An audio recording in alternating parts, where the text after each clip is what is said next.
So the GI Bill pays either up to in-state tuition at a state school, and under federal law, in almost all cases, a student using VA benefits is going to be eligible for in-state tuition. So if it's at a state school, tuition is almost definitely covered in full. At a private school, there is a yearly cap. This year, it's about $27,000 that the GI Bill will pay in tuition at that private school.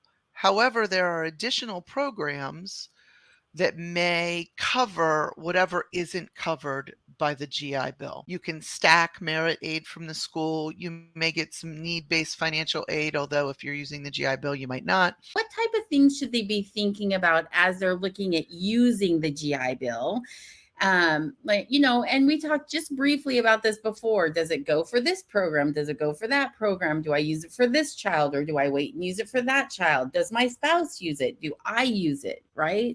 Like, what are some of those questions or strategies that you like to share with service members and their families? I'm so glad you asked because I feel really passionate about this.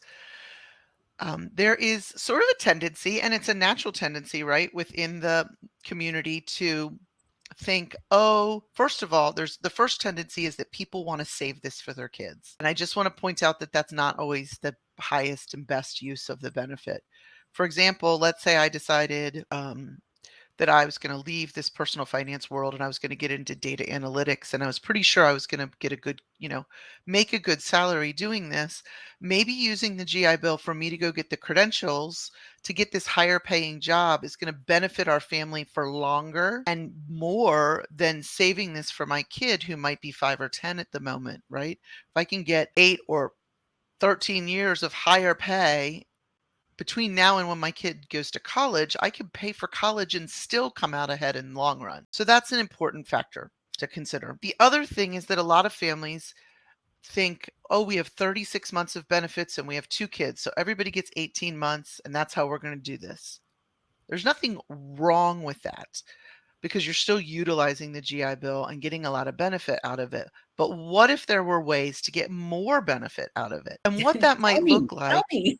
yeah, what that might look like is you look at the benefits that the GI Bill gives. And the 3 big ones are tuition and tuition related things, a monthly housing allowance, and then a books allowance. Now we're going to kick the books allowance out of this equation because almost everybody gets $1,000 a year if they go full time. But what can be a very different benefit is how much the family gets covered in terms of tuition and then how much that monthly housing allowance is. And if you have 2 children, I'm going to make up 2 examples.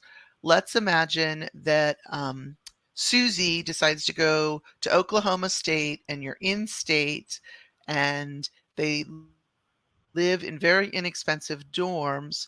And Susie's twin, Sarah, goes to Golden Gate University in San Francisco, which is a private university, higher tuition, and the monthly housing allowance in San Francisco is way higher than it is in Oklahoma, right?